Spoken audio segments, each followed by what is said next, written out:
Dans le plus luxueux bâtiment du centre-ville, chaque employé craignait d'une femme.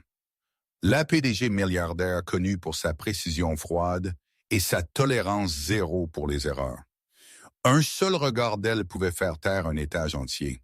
Mais un matin ordinaire, alors qu'elle se préparait à déchaîner sa fureur devant tout le personnel, un concierge, un père célibataire qui venait de commencer à travailler là, s'avança. Pas de cri, pas de résistance, juste une phrase calme. Et ce moment changea tout. Un homme sans pouvoir pouvait-il atteindre le cœur d'une milliardaire? L'étage exécutif de la Tour Anderson opérait sur la peur. Pas le genre bruyant, chaotique, mais le type silencieux qui faisait que des professionnels adultes vérifiaient leur email 3 fois avant d'appuyer sur envoyer. Le genre qui transformait les salles de conférence en chambres de mine où un mot faux pouvait faire détonner une carrière. Clarissa Anderson construisit son empire sur le contrôle. À 34 ans, elle dirigeait un conglomérat technologique valant des milliards, siégeait à 4 conseils d'administration et avait son visage sur la couverture de Fortune 3 fois. Elle portait des costumes sur mesure dans des nuances de gris et de noir, gardait ses cheveux foncés tirés en arrière d'une manière qui suggérait l'efficacité sur le style et se déplaçait dans son bâtiment comme l'hiver lui-même. Ses employés ne l'aimaient pas. Ils lui obéissaient. La différence importait, bien que Clarissa se soit dit que non. Le respect par la peur fonctionnait tout aussi bien que le respect par l'affection. Mieux même, l'amour rendait les gens négligents. La peur les maintenait vifs. Elle arrivait chaque matin à 6h45. Son assistante savait devoir avoir du café en attente. Noir, sans sucre. La température devait être exactement de 198 degrés. Clarissa, une fois, renvoya une tasse qui enregistrait à 187. Le personnel du bâtiment apprit rapidement. Les équipes de maintenance finissaient leur travail avant qu'elle n'arrive. Le nettoyage se produisait après son départ. Les quelques fois où elle rencontrait des travailleurs de service dans les couloirs, ils se pressaient contre les murs et évitaient le contact visuel. Clarissa le préférait ainsi. Machinerie invisible. Tout fonctionnant sans accroc, sans qu'elle ait à reconnaître les mains qui le faisaient arriver. Un mardi matin fin septembre, la machinerie tomba en panne. La réunion d'examen trimestriel était prévue pour 9h du jour. Les chefs de département entrèrent dans la salle de conférence au mur de verre au 40e étage avec l'enthousiasme de prisonniers approchant la potence. Ils prirent leur siège dans un silence prudent, arrangeant des dossiers et des tablettes avec une précision inutile. Clarissa entra à exactement 9h. Pas de salutation. Elle posa son ordinateur portable à la tête de la table et ouvrit le fichier de présentation.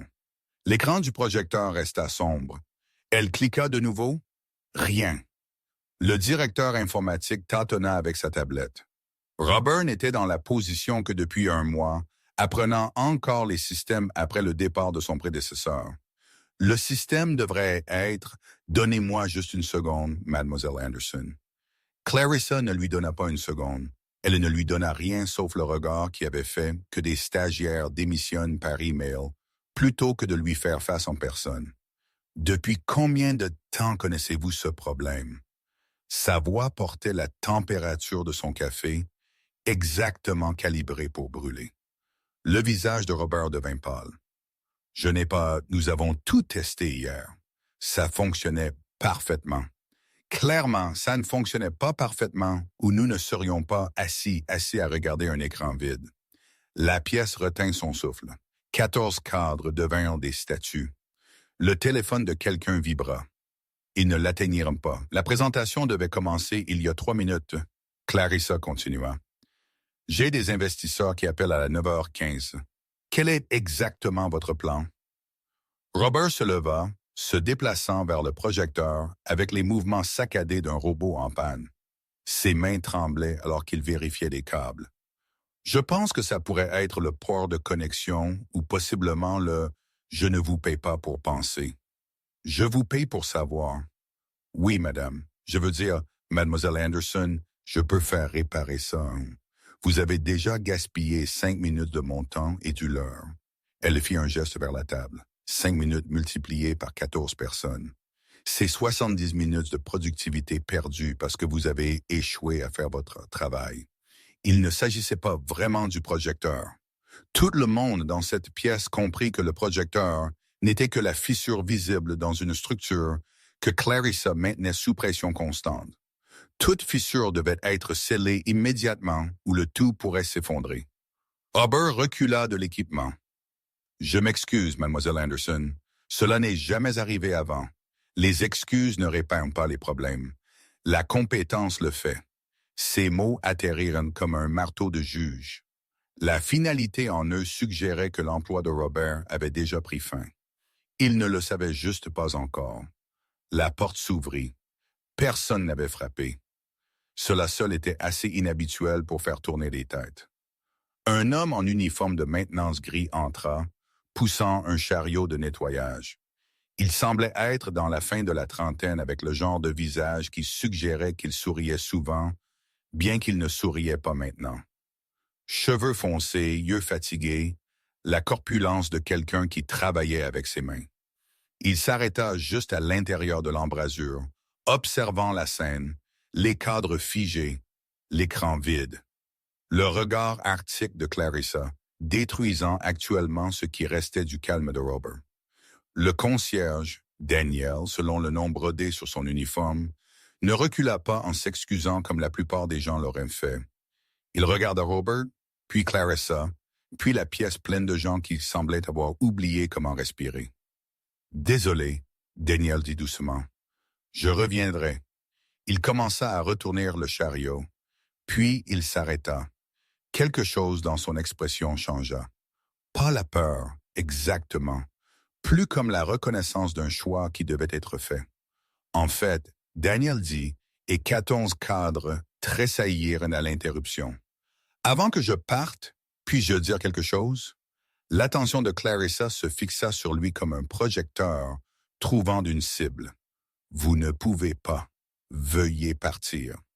Daniel ne partit pas, il resta là, une main sur son chariot de nettoyage, pesant quelque chose d'interne. Puis il parla quand même. Ces gens n'essaient pas de vous décevoir.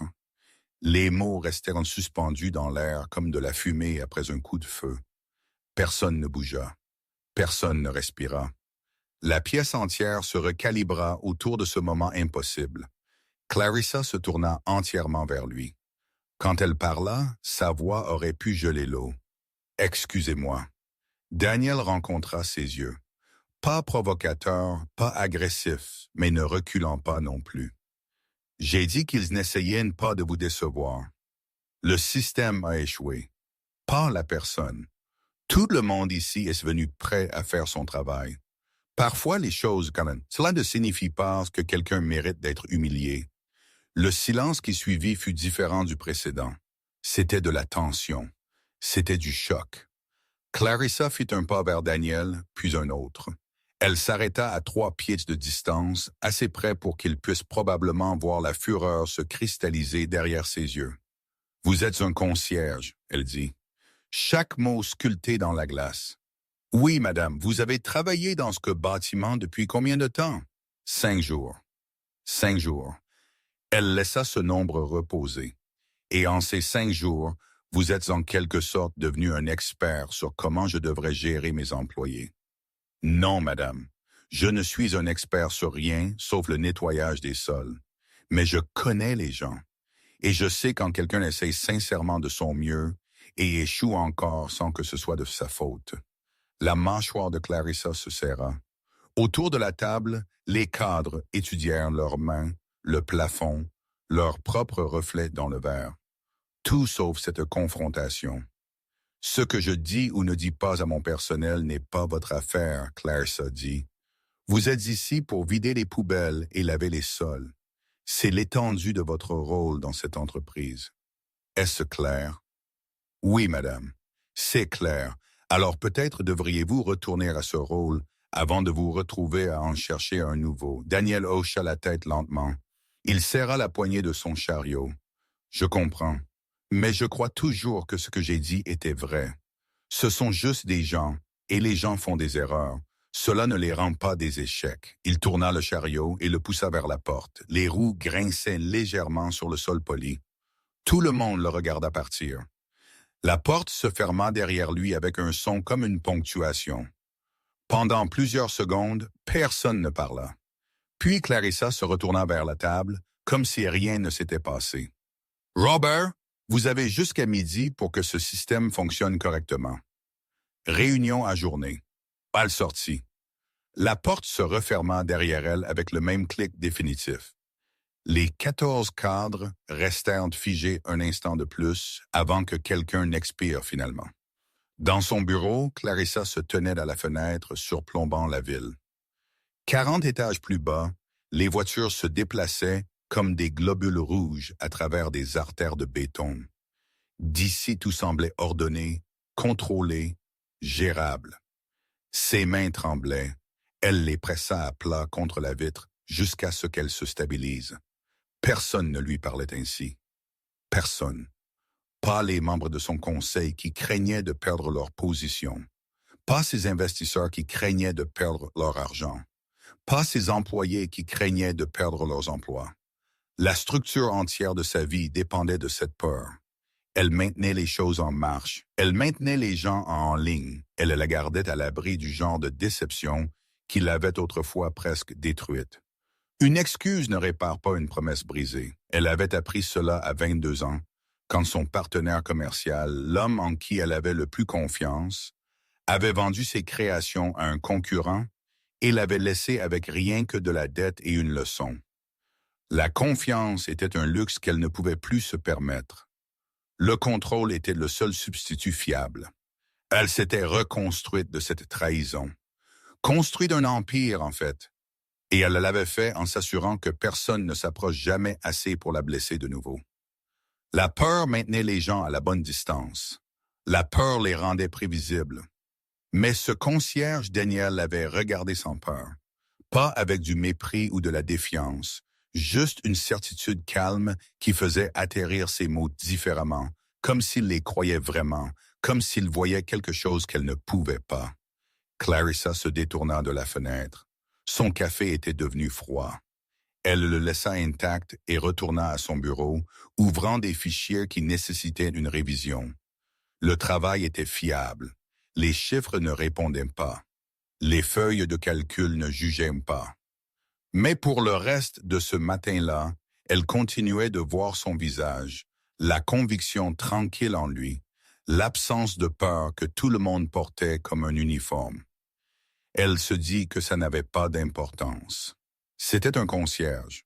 Il apprendrait sa place ou il partirait comme tous les autres qui ne pouvaient pas s'adapter à ses standards. À midi, Robert avait le système de projection fonctionnant. À 1 heure, l'examen trimestriel se conclut avec succès. À 2 heures, Clarissa avait oublié tout l'incident, ou du moins c'est ce qu'elle se dit. Mais ce soir-là, partant tard comme toujours, elle vit Daniel dans le couloir devant son bureau. Il vidait les poubelles avec la même efficacité tranquille qu'il avait montrée ce matin-là. Il leva les yeux alors qu'elle passait, hocha la tête poliment et retourna à son travail.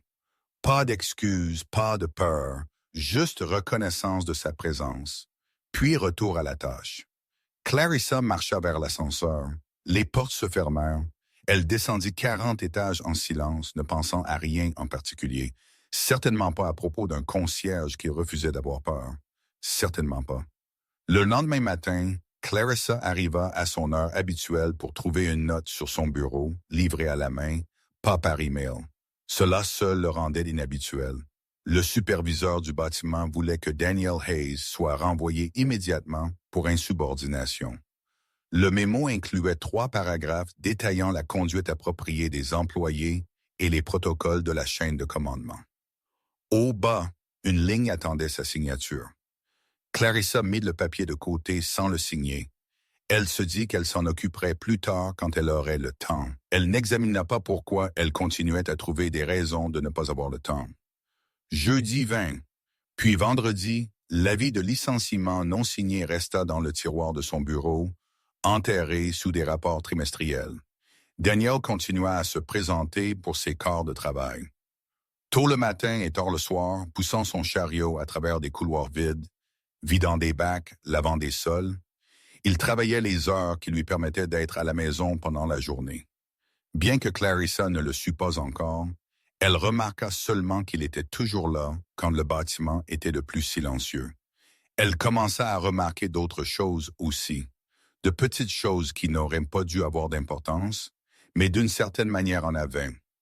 Daniel tenait les portes pour les gens même quand ses mains étaient pleines. Il ramassait les choses que les gens laissaient tomber et les rendait sans en faire une production. Quand la machine à café du 32e étage cessa, ce fut lui qui resta tard pour nettoyer le désordre, même si techniquement cela relevait de la maintenance, pas du conciergerie. D'autres employés commencèrent à le saluer par son nom. Le personnel d'accueil, les employés du courrier, même certains des jeunes cadres qui normalement n'auraient pas reconnu quelqu'un en uniforme de maintenance. Clarissa regarda cela arriver et ressentit quelque chose qu'elle refusa de nommer. Ça siégeait dans sa poitrine comme une pierre, lourd et inconfortable. Le lundi de la 2e semaine, elle travailla pendant le déjeuner comme d'habitude. Vers 13 heures dans l'après-midi, elle quitta son bureau pour recharger son café. La salle de pause à l'étage exécutif était vide, sauf Daniel assis seul à l'une des petites tables. Il avait un simple déjeuner étalé devant lui, un sandwich dans un contenant réutilisable, une pomme, un thermos de ce qui ressemblait à de l'eau.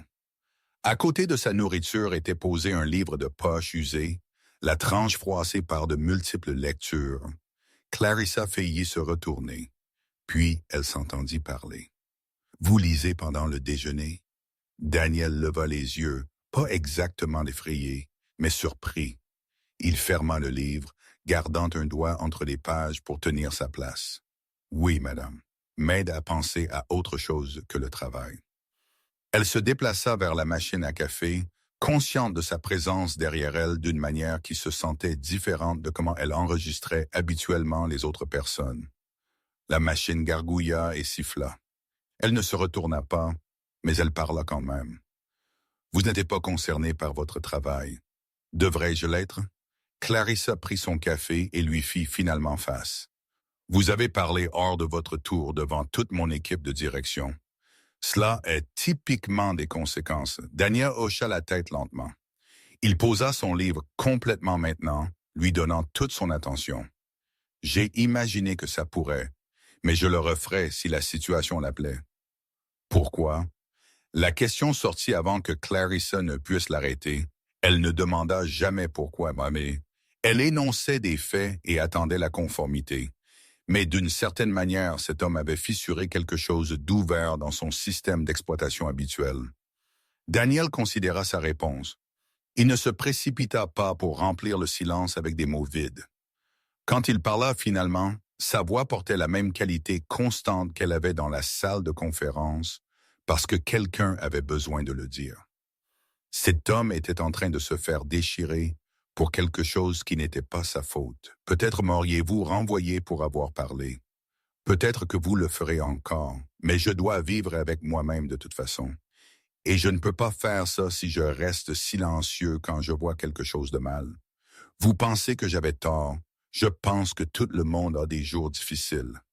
Mais les prendre sur des gens qui font de leur mieux ne répare rien en fait. Ça ne fait que répandre la douleur. Clarissa sentit sa mâchoire se serrer. Vous ne savez rien de moi ou de ce avec quoi je traite. Vous avez raison. Je ne sais pas. Le ton de Daniel resta égal. Pas de défensive, pas d'accusation, juste simple reconnaissance.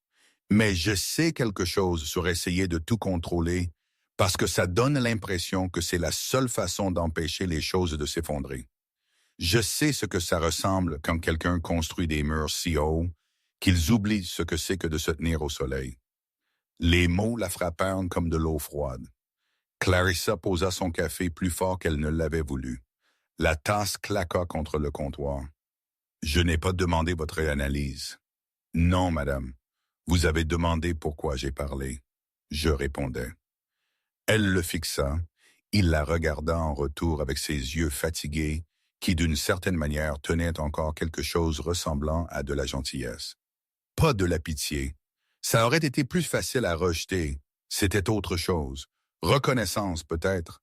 Comme s'il voyait au-delà de la réputation et de la peur et des 40 étages de distance soigneusement construites. Clarissa ramassa son café. Profitez de votre déjeuner, Monsieur Hayes. Elle sortit avant qu'il ne puisse répondre. De retour dans son bureau, elle se tint à son bureau sans s'asseoir, tenant son café sans le boire, sentant son cœur battre plus vite qu'il ne le devrait. Personne ne lui parlait comme ça. Personne ne la regardait comme si elle était juste une autre personne avec des problèmes au lieu d'un problème à résoudre ou une menace à éviter. Ça la dérangeait beaucoup. Ce soir-là, elle resta tard à réviser des contrats. Vers 8 heures, son assistante frappa pour dire bonne nuit. Clarissa lui fit un signe de la main sans lever les yeux de l'écran. Le bureau devint silencieux autour d'elle, juste le bourdonnement des ordinateurs et le son lointain de l'équipe de nettoyage commençant leur tournée. Elle entendit le chariot de Daniel avant de le voir, le léger grincement d'une roue qui avait probablement besoin d'huile. Elle leva les yeux alors qu'il passait sa porte ouverte, se déplaçant vers la salle de conférence au bout du couloir. Clarissa le regarda partir. Puis, sur une impulsion qu'elle refuserait plus tard d'examiner, elle se leva et suivit la salle de conférence où tout avait commencé. Daniel était à l'intérieur, essuyant méthodiquement la longue table. Les murs de verre le rendaient visible sous tous les angles, mais il travaillait comme si personne ne regardait. Efficace, minutieux, pas de raccourci même si personne ne vérifierait son travail. Clarissa entra. Daniel vit son reflet dans la fenêtre et se tourna. « Mademoiselle Anderson, je peux revenir si vous avez besoin de la pièce. » « Non, » continuez. Elle ne partit pas, cependant. Elle se tint près de la porte, les bras croisés, le regardant travailler. Après un moment, elle parla. « Le projecteur a été réparé de façon permanente. Nouveau système installé ce week-end. C'est bien. » Daniel se déplaça vers la section suivante de la table. « Je suis content que ça ait marché. Robert travaille toujours ici. Je ne l'ai pas renvoyé. Je ne m'attendais pas à ce que vous le fassiez. Alors pourquoi avez-vous parlé? » Daniel arrêta d'essuyer. Il se tourna pour lui faire face entièrement, son chiffon de nettoyage pendant d'une main.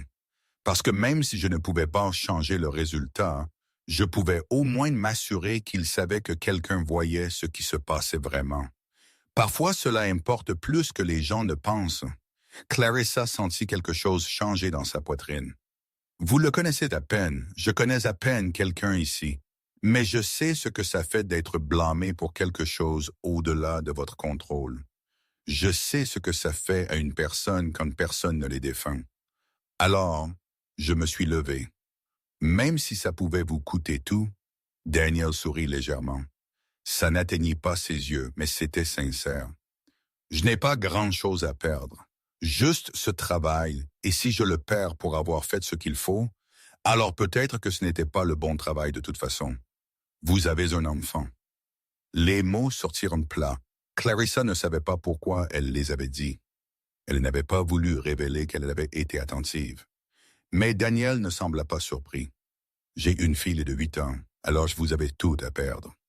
Revenu unique, passe de filet de sécurité, cette économie. Vous devriez être terrifié de me contrarier.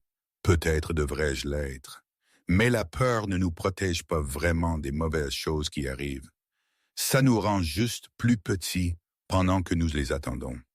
Il retourna au nettoyage. Clarissa le regarda travailler en silence. Après 1 minute, elle se retrouva à parler de nouveau. Quand j'avais votre âge, j'ai fait confiance à quelqu'un, un partenaire commercial. Nous construisions quelque chose ensemble, quelque chose qui importait. Il vola tout, vendit nos designs à un concurrent et me laissa avec rien que de la dette et une leçon très chère. Daniel arrêta de travailler, mais ne se retourna pas. Il lui donnait de l'espace pour parler sans la pression du contact visuel. D'une certaine manière, cela rendait les choses plus faciles. Je me suis reconstruite de cela, Clarissa continua. Construit quelque chose de plus grand, de mieux. Mais je l'ai fait en m'assurant que personne ne pourrait jamais s'approcher assez pour me blesser de nouveau. La peur maintient les gens honnêtes. La peur maintient les choses prévisibles. La peur fonctionne, n'est-ce pas? Daniel demanda doucement. Il ne s'était toujours pas retourné. Ou cela vous rend-il juste solitaire? La question atterrit comme un coup de poing. Clarissa sentit son souffle se couper. Personne ne lui avait jamais demandé cela. Personne n'avait jamais assez tenu à regarder au-delà de l'Empire et voir l'isolement. Je ne suis pas solitaire. Je suis concentré. Maintenant Daniel se tourna. Son expression ne contenait aucun jugement. Juste cette même reconnaissance constante qui la troublait tant. Si vous le dites, madame. Il termina la dernière section de la table et se déplaça pour vider la poubelle. Clarissa resta là à le regarder, consciente qu'elle devrait partir, mais incapable de se faire bouger. Finalement, elle parla de nouveau, plus doucement cette fois. « Pourquoi n'avez-vous pas peur de moi? » Daniel considéra la question. Il attacha le sac poubelle et le mit de côté avant de répondre. « Parce que j'ai déjà perdu la chose que j'avais le plus peur de perdre. Ma femme est morte il y a 3 ans, d'un cancer. Je l'ai regardée s'éteindre pendant 18 mois et n'ai pas pu l'arrêter, n'ai pas pu la contrôler, n'ai pas pu la réparer. Après ça, tout le reste semble gérable, même les milliardaires en colère. » Clarissa sentit quelque chose se fissurer dans sa poitrine. « Je suis désolé. Merci. Mais mon point est, j'ai appris quelque chose en la perdant. J'ai appris qu'essayer de tout contrôler vous rend juste fatigué. Certaines choses viennent, certaines personnes partent, certains systèmes échouent. C'est juste la vie. Se mettre en colère à ce sujet ne le change pas. Ça rend juste le temps que vous avez pire. » Il ramassa ses fournitures et se déplaça vers la porte. Il s'arrêta à côté d'elle. « Vous n'êtes pas une mauvaise personne, mademoiselle Anderson, mais je pense que peut-être vous en êtes une effrayée, et les gens effrayés ne prennent généralement pas les meilleures décisions. » Il partit avant qu'elle ne puisse répondre. Clarissa resta seule dans la salle de conférence, fixant son reflet dans les murs de verre. Elle parut petite, soudainement, plus petite qu'elle ne s'était jamais sentie dans ce bâtiment qu'elle possédait. La semaine qui suivit fut différente. Clarissa ne changea rien consciemment, mais quelque chose changea quand même. Elle se surprit à regarder Daniel plus souvent, regardant comment il interagissait avec d'autres membres du personnel, comment il aida un nouveau garde de sécurité à comprendre le système de badge, comment il resta tard pour saler les marches d'entrée quand le bulletin météo prévoyait de la glace pendant la nuit, même si cela tombait bien en dehors de sa description de poste. Elle commença à voir des choses qu'elle s'était entraînée à ne pas remarquer. L'analyste junior qui travaillait toujours pendant le déjeuner parce qu'elle avait peur de prendre du retard. Le manager IT qui s'excusait avant de parler même quand il n'avait rien fait de mal. La façon dont les conversations s'arrêtaient quand elle entrait dans les pièces comme si quelqu'un avait appuyé sur un bouton muet sur tout le bâtiment. Ce n'étaient pas de mauvaises personnes. C'étaient juste des gens effrayés d'elle. Clarissa essaya de se dire que c'était nécessaire. C'était comme ça que les choses fonctionnaient. Mais les mots de Daniel continuaient de résonner. La peur ne nous protège pas vraiment. Ça nous rend juste plus petits. Le jeudi soir, elle resta tard de nouveau. Le bâtiment se vida autour d'elle jusqu'à ce que seul le personnel de nuit reste. Vers 9 heures, elle entendit des voix élevées du bout du couloir. Clarissa se leva et se déplaça vers le son. Dans la salle de pause, elle trouva Daniel face à une jeune femme en uniforme d'assistante administrative. La femme pleurait. Entre les sanglots, elle essayait d'expliquer quelque chose à propos d'une erreur qu'elle avait commise. Un fichier envoyé au mauvais département. Un rapport qui était sorti avec des chiffres obsolètes. « Je suis si stupide », la femme dit. « Mademoiselle Anderson va me renvoyer. Je sais qu'elle le fera. Et j'ai juste commencé il y a 2 mois. » Daniel lui tendit une serviette en papier du distributeur. « Vous n'êtes pas stupide, vous avez fait une erreur. Tout le monde fait des erreurs. Tout le monde ne travaille pas pour Clarissa Anderson. Elle ne pardonne pas les erreurs. Avez-vous réellement été renvoyé? Pas encore. Mais quand elle le découvrira, alors peut-être ne passez pas votre énergie à vous inquiéter de quelque chose qui n'est pas arrivé. Réparez ce que vous pouvez réparer, puis rentrez chez vous et soyez avec votre famille. Demain est un jour complètement différent. La jeune femme essuya ses yeux. Vous ne comprenez pas. Vous ne travaillez pas directement pour elle, vrai. Mais je l'ai vu renvoyer des gens. Je l'ai aussi vu ne pas renvoyer des gens quand tout le monde s'attendait à ce qu'elle le fasse. Elle est plus sûre que la plupart, mais elle est toujours humaine. Donnez-lui une chance de vous surprendre. Clarissa recula avant que l'un d'eux ne puisse la voir. Elle retourna à son bureau, ferma la porte et s'assit sur sa chaise, fixant le vide. Donnez-lui une chance de vous surprendre.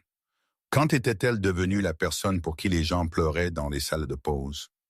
Quand son nom était devenu synonyme de peur au lieu de respect? Elle avait construit cette réputation intentionnellement, l'avait utilisée comme armure, mais l'armure était lourde et elle était fatiguée. Le lendemain matin, la jeune assistante administrative vint à son bureau. Ses mains tremblaient alors qu'elle expliquait l'erreur, le mauvais rapport, les chiffres obsolètes. Elle s'excusa 4 fois en 90 secondes.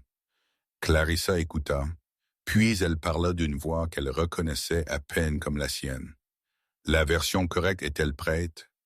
Oui, madame. Je l'ai déjà préparé et tout revérifié 2 fois. Puis envoyez-le avec une brève explication. Les erreurs arrivent. Ce qui compte est comment nous les réparons. La jeune femme la fixa comme si elle avait commencé à parler une langue étrangère. C'est tout. Vous n'allez pas vous renvoyer? Non. Mais j'attends de vous que vous mettiez en œuvre un système de vérification pour que cela n'arrive plus. Vérifiez avec Robert pour mettre en place des revues automatisées. Oui, madame. Merci, madame. La femme s'enfuit pratiquement du bureau. Clarissa se rassit dans sa chaise, se sentant étrange, plus légère d'une certaine manière, comme si elle avait porté quelque chose sans le réaliser et l'avait finalement déposé. Cette nuit-là, la crise arriva. À 18h47 le soir, le bâtiment perdit le courant. Panne totale, 42 étages devinrent sombres simultanément. L'éclairage de secours s'activa, projetant tout dans une dure réalité fluorescente blanche, mais les systèmes principaux restèrent morts. Les ascenseurs s'arrêtèrent. Le contrôle climatique s'arrêta. Les serveurs informatiques passèrent en protocole d'urgence. Clarissa était toujours dans son bureau quand ça arriva. Elle attrapa son téléphone et se dirigea vers les escaliers, les trouvant encombrés d'employés confus qui avaient travaillé tard. Tout le monde sortait des téléphones, essayant de comprendre ce qui s'était passé. Certaines personnes paniquaient. Une femme pleurait d'être coincée. La cage d'escalier se transforma en chaos, les gens poussant, les voix s'élevant. Quelqu'un cria au feu et la moitié de la foule se précipita, piétinant presque ceux de devant. Puis une voix calme coupa le bruit. Tout le monde arrêtait de bouger. Daniel se tenait sur le palier entre les étages. Il avait une lampe de poche dans une main et leva l'autre pour attirer l'attention. Quelque chose dans son ton fit écouter les gens. Il n'y a pas de feu. C'est juste une panne de courant. Nous allons nous déplacer lentement et prudemment. Poste de poussée, poste de course, un étage à la fois. Qui diable êtes-vous? Quelqu'un demanda. Je suis le concierge et j'ai marché ces escaliers tous les jours. Alors je connais chacun d'eux. Je vais vous guider en bas, mais vous devez rester calme et rester ensemble. Les gens écoutèrent réellement. Daniel descendit les escaliers à un rythme mesuré, sa lampe de poche éclairant les marches devant. La foule suivit. Clarissa se retrouva au milieu du groupe, regardant cet homme qu'elle avait presque renvoyé organiser une évacuation que toute son équipe de direction avait échoué à gérer. Quand ils atteignirent le hall, les équipes d'urgence arrivaient déjà. La compagnie d'électricité estima au moins 3 heures avant leur établissement. La plupart des employés étaient renvoyés chez eux, mais dans la salle des serveurs, des techniciens s'agitaient pour éviter la perte de données. Les générateurs de secours ne se mettaient pas en marche correctement. Des années d'informations étaient en danger. Clarissa essaya de prendre le contrôle, lançant des ordres et exigeant des mises à jour. Mais dans l'obscurité, avec les systèmes en panne, son autorité habituelle ne signifiait rien. Elle ne pouvait pas contrôler ce qu'elle ne pouvait pas voir ou accéder. Daniel apparut à côté d'elle. Le courant de secours est au 3e étage, n'est-ce pas? J'ai vu la pièce quand je nettoyais là-haut.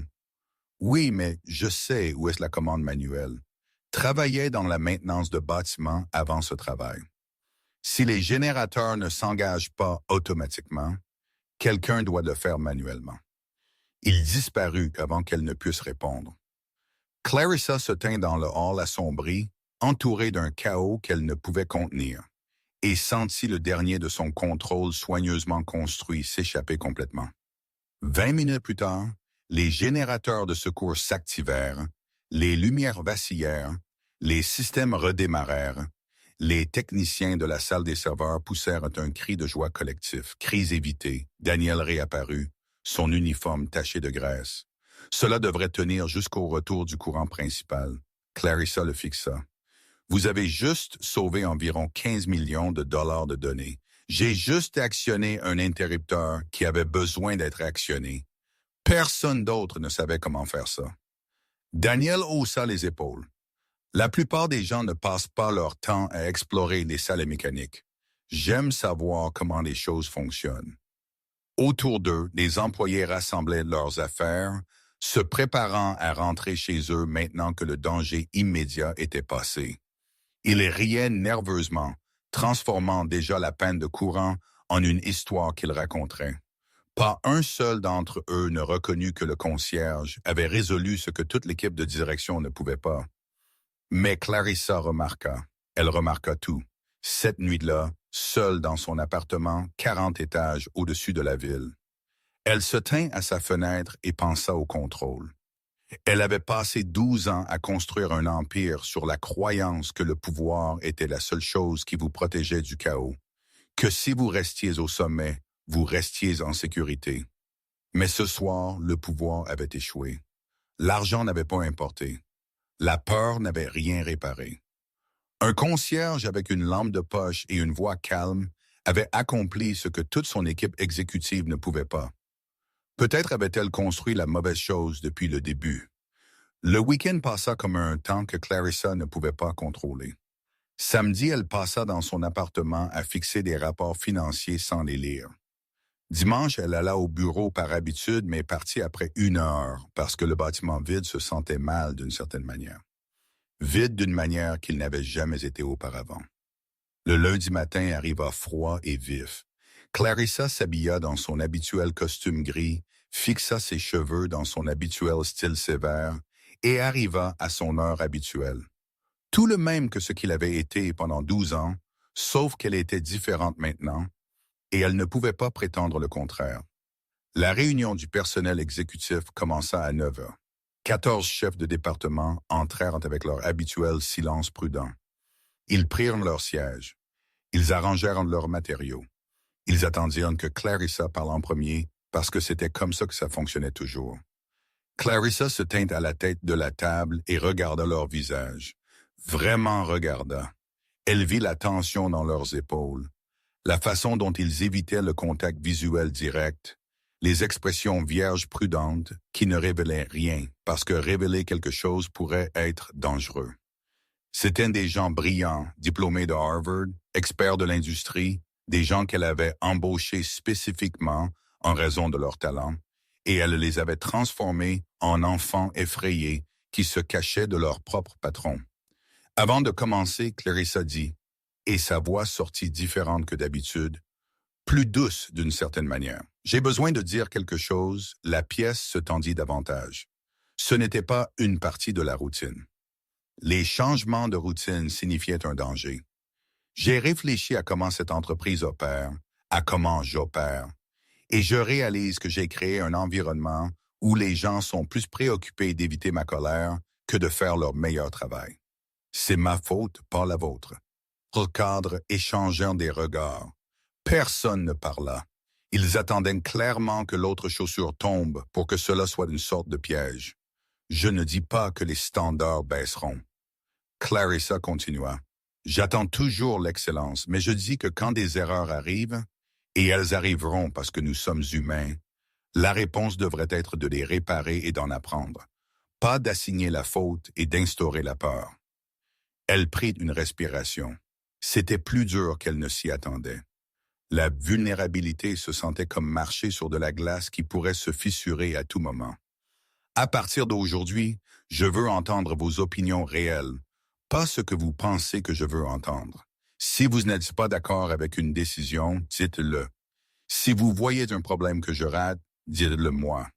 Je ne peux pas diriger cette entreprise efficacement si tout le monde a trop peur de me dire la vérité. Robert leva la main timidement comme un étudiant incertain si parler lui vaudrait une retenue. « Oui, Robert, » Clarissa dit. Robert baissa sa main lentement. « Est-ce que cela signifie que je peux vous dire que le nouveau déploiement de logiciels que vous avez approuvé le mois dernier cause en fait plus de problèmes qu'il n'en résout? » « Oui, c'est exactement ce que ça signifie.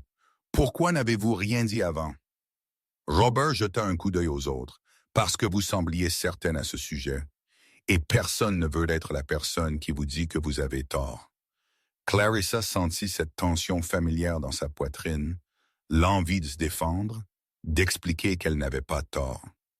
L'implémentation était juste imparfaite, mais elle s'arrêta et entendit réellement ce qu'il disait. « Merci de me le dire maintenant, » elle dit à la place. Préparez un rapport sur les problèmes et les recommandations pour les correctifs. Nous le réviserons cette semaine. Robert hocha la tête, l'air stupéfait. Autour de la table, d'autres commencèrent à se détendre progressivement. Comme des plantes se tournant vers un soleil inattendu, la réunion continua. Les gens parlèrent plus librement qu'ils ne l'avaient fait depuis des années. Les idées furent remises en question. Des alternatives furent proposées.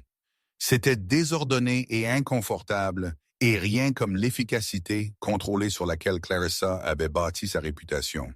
C'était aussi mieux, plus honnête, plus humain. Après la fin de la réunion, Clarissa retourna à son bureau et ferma la porte. Elle s'assit à son bureau et mit sa tête dans ses mains. Le changement était épuisant. Être vulnérable était terrifiant. Mais Danielle avait raison. La peur l'avait rendue plus petite et elle était fatiguée d'être petite. Ce soir-là, elle resta tard de nouveau.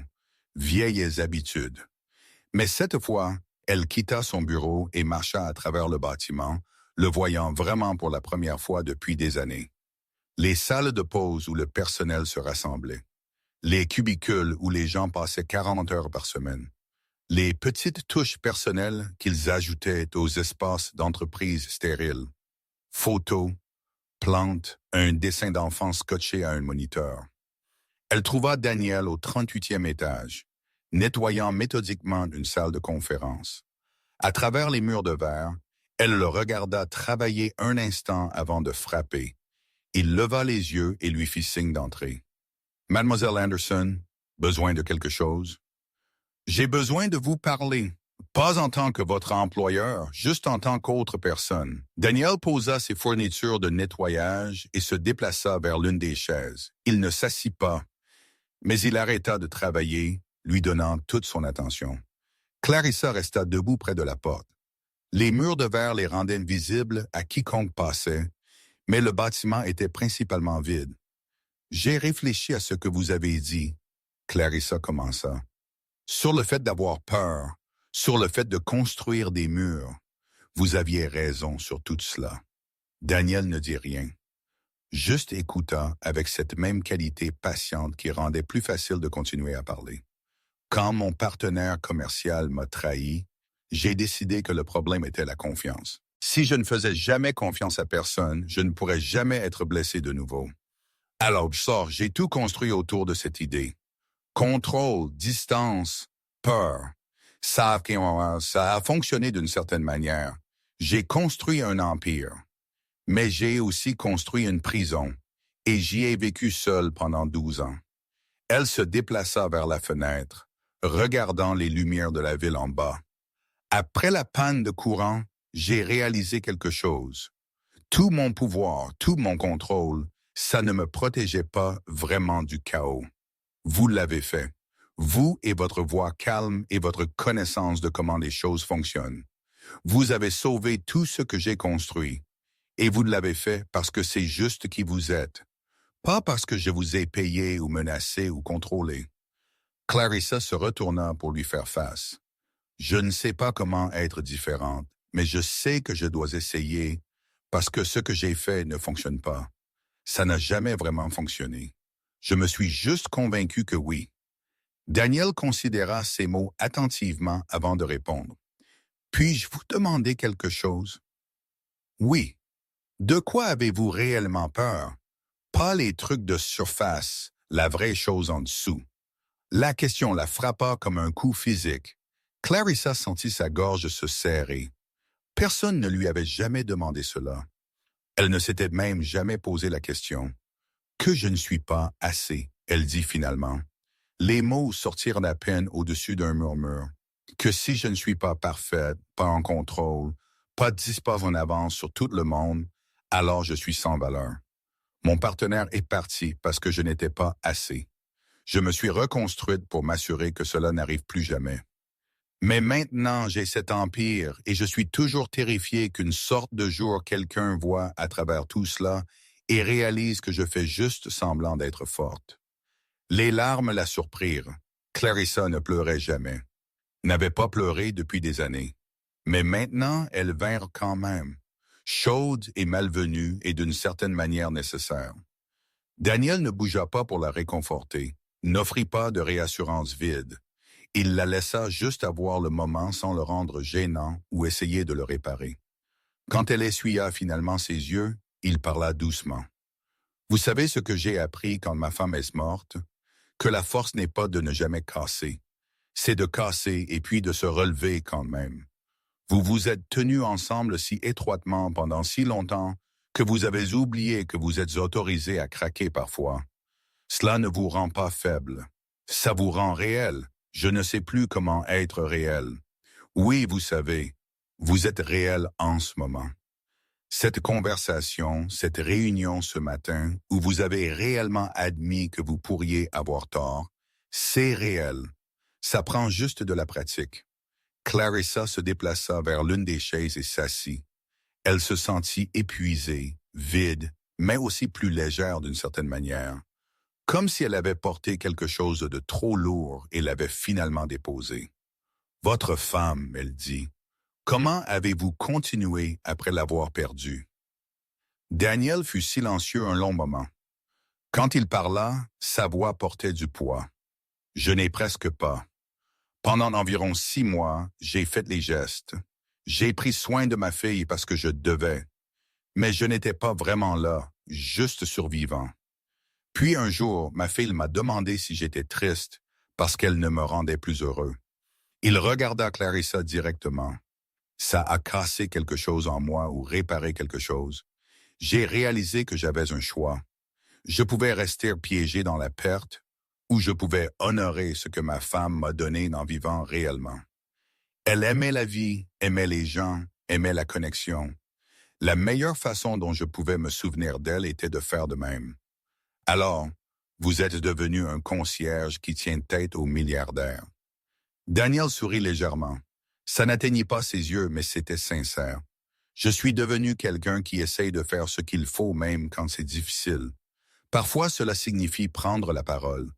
Parfois, cela signifie juste être gentil avec des gens qui passent une mauvaise journée. Le travail n'importe pas. La façon dont vous traitez les gens, oui. Ils s'assirent en silence pendant un moment. Pas gênant. Juste 2 personnes qui avaient toutes 2 perdu quelque chose et essayaient de comprendre ce qui venait après. Finalement, Clarissa se leva. Merci pour tout. Pour avoir parlé ce premier jour, pour ne pas avoir eu peur, pour m'avoir montré ce que je devenais. Vous vous êtes montré, Daniel dit. J'ai juste été poser les bonnes questions. Clarissa le laissa à son travail. Dans l'ascenseur descendant vers le garage de stationnement, elle aperçut son reflet dans les portes en acier poli. Elle avait l'air différente, fatiguée, mais d'une bonne manière. Ou comme si elle avait fui quelque chose et s'était finalement arrêtée. Les semaines qui suivirent ne furent pas faciles. Les vieux schémas moururent difficilement. Clarissa devait encore combattre l'envie de tout contrôler. Sentait encore la peur monter quand les choses ne se passaient pas selon le plan. Mais elle apprenait.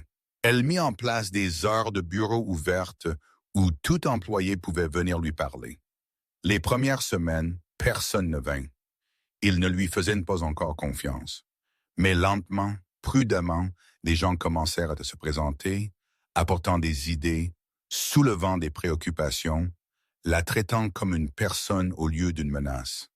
Elle apprit les noms des gens, pas seulement les cadres, mais le personnel administratif, les employés du courrier, les gens qui faisaient fonctionner le bâtiment, mais restaient habituellement invisibles. Elle fit des erreurs, beaucoup d'entre elles. Une fois, elle s'emporta contre quelqu'un pendant une date limite stressante, puis de passer 20 minutes à s'excuser et à expliquer que les vieilles habitudes étaient difficiles à rompre. La personne accepta son excuse. Cela la surprit plus que tout. Danielle continua à travailler comme concierge de nuit. Elle lui offrit d'autres positions, meilleur salaire, heures régulières. Il les refusa toutes. « J'aime ce que je fais », il expliqua. « Et ma fille a besoin de moi à la maison pendant la journée. Cela fonctionne pour nous, mais merci d'avoir offert. » Un soir, environ 2 mois après la panne de courant, Clarissa retrouva Danielle dans la salle de pause. Cette fois, elle s'assit en face de lui sans demander permission. « Puis-je vous demander quelque chose ?» elle dit. Danielle ferma son livre. « Bien sûr. Pourquoi n'avez-vous pas peur de moi? » Vraiment, la vraie réponse. Il y pensa. « Parce que je sais déjà la pire chose qui puisse arriver. Vous pouvez me renvoyer. Je trouverai un autre travail. Vous pouvez être en colère. Je le survivrai. Rien que vous puissiez me faire n'est pire que ce que la vie a déjà fait. Cela ne vous rend pas impuissant. Ça signifie juste que votre pouvoir ne me fait pas peur. » Clarissa absorba cela, puis elle posa la question qu'elle portait depuis des semaines. « Êtes-vous heureux en faisant ce travail, en vivant cette vie? » La plupart des jours, oui. J'ai ma fille. J'ai un travail qui nous maintient stables. J'ai de petits moments de connexion avec les gens. C'est suffisant. Tout le monde n'a pas besoin d'un empire pour se sentir réussi. J'ai construit un empire et me suis senti vide. Alors peut-être construire autre chose, quelque chose de plus petit mais plus réel. Cette nuit-là, Clarissa rentra chez elle à travers des rues de la ville qui se sentaient moins solitaires qu'avant. Elle pensa aux empires et aux connexions, au pouvoir et à la présence, à la différence entre être craint et être respecté. Le lendemain matin, elle arriva au travail à 6h45 comme d'habitude. Danielle finissait son corps, poussant son chariot vers l'ascenseur de service. Elle le rattrapa près des portes. « Monsieur Hayes », il se tourna. « Mademoiselle Anderson, je voulais juste vous dire merci pour tout. Vous l'avez déjà fait. Je sais, mais j'avais besoin de le dire de nouveau. » Danielle sourit. Les yeux fatigués s'adoucirent. « Vous faites du bon travail. Continuez. » Les portes de l'ascenseur s'ouvrirent. Il poussa son chariot à l'intérieur et se retourna pour lui faire face alors que les portes commençaient à se fermer. « Une chose de plus, » Clarissa dit rapidement. « N'avez-vous toujours pas peur de moi? » Les portes étaient presque fermées quand sa réponse vint à travers l'écart se rétrécissant. « Je n'ai jamais eu peur de vous, juste concerné pour vous. » Il y a une différence. L'ascenseur disparut. Clarissa resta seule dans le couloir, ressentant quelque chose qu'elle n'avait pas ressenti depuis des années. Pas du bonheur exactement, pas de la paix, mais de la possibilité. Le sentiment que peut-être, juste peut-être, elle pourrait être quelque chose d'autre que ce que la peur l'avait fait. Elle retourna à son bureau. Le soleil se levait sur la ville, peignant tout dans des nuances d'or et de rose. Clarissa Anderson se tint à sa fenêtre 40 étages au-dessus du monde qu'elle avait construit. Et pour la première fois en 12 ans, elle ne se sentit pas seule. Elle se sentit humaine et que ce qu'elle apprenait était